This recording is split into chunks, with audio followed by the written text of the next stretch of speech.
Hello everyone. In this video, you should definitely stay until the end because every piece of information I'm about to share has been fully approved by the mechanics here in the shop. And with this, you'll be able to fix the problem.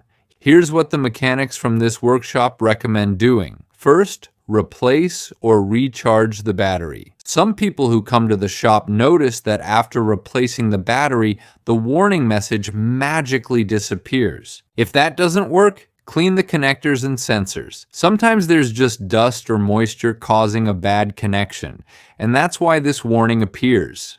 If the second tip doesn't work either, replace an ABS sensor. If the scanner shows that one of the wheel sensors isn't sending data, that's the one causing the issue. And finally, update the car's software. In some Compass models, Jeep released a software update for the electronic system that prevents these false warnings.